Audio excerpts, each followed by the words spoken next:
exam mo. Chair. I would like to acknowledge Yeah, Madam Chair, Senator Rafi. ito maiksing-maiksi promise. Yes po. Medyo katulad po sa reklamo nitong resource person natin. Si Judith Tagalan, she called her office several days ago.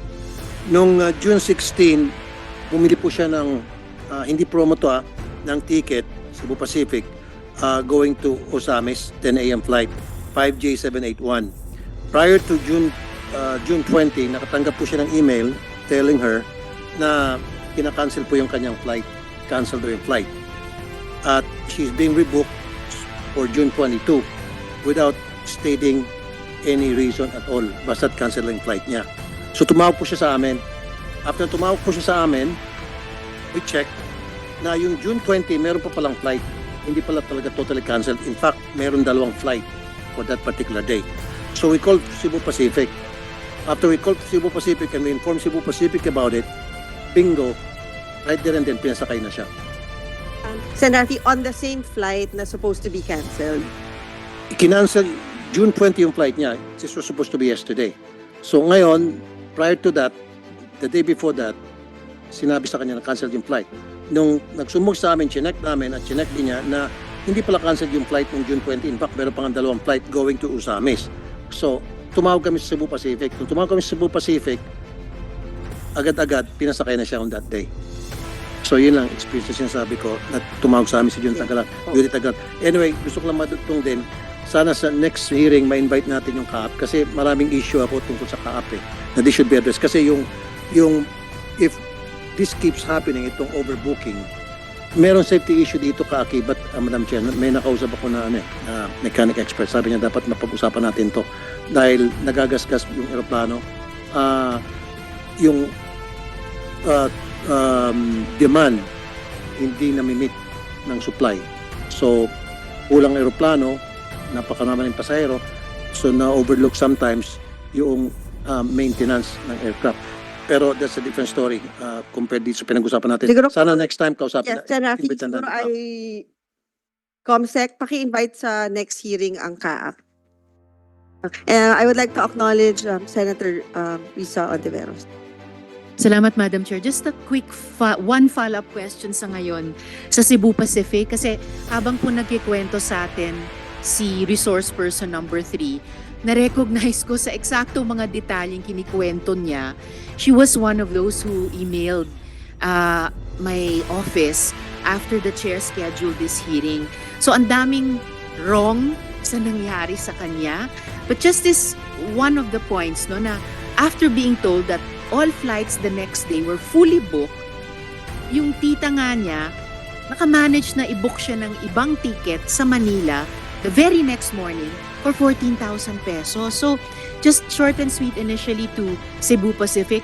I hope, sirs, ma'am, your online booking system isn't some sort of parang auction house that you can get the ticket or the seat that you need if you're willing to pay more.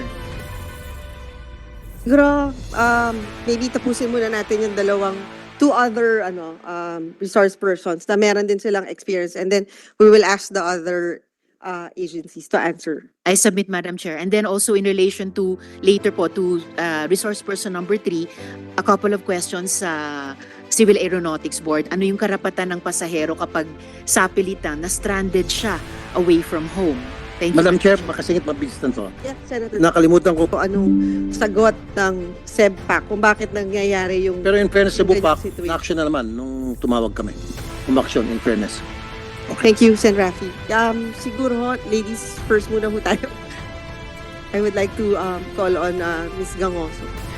Good morning, Madam Chair, and to our esteemed senators.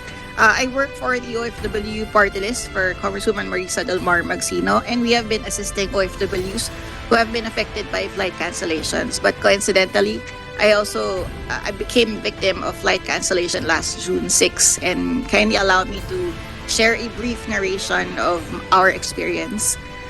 We booked and paid for our flight for a 4-day trip to Boracay. That's supposed to be June 6 to 9, 2023. So far, 3 flight changes have been made by Cebu Pacific for said trip. Most recently, the flight cancellation during the early morning of June 6, 2023. So as we were literally about to leave the house and my daughter was already in her beach attire, we received an email from Cebu Pacific saying that our flight that morning at 7 a.m. has been rebooked. They use the term rebooked to June 8, 2023 at 11:20 a.m., 2 days later than our original flight. So I contacted Cebu Pacific's customer service representative, but they informed me that there are no other available flights to Katiklan that day, and that they also did not provide any reason for the flight cancellation. I'm sure it wasn't about the weather, because the weather trackers that day did not show any weather disturbance both in Katiklan and in Manila. So the flight cancellation, which moved our departure from June 6 to June 8, altogether forced me to cancel the prepaid trip, because I already have a flight with my boss to South Korea the following on June 9. So if I push through with rebooking on June 8, I'll just be staying in Boracay for 1 day with my daughter. And my daughter was visibly distraught that morning because she was so excited and has been waiting for that trip for several months. I rebooked our flight to June 22, which is tomorrow, and I truly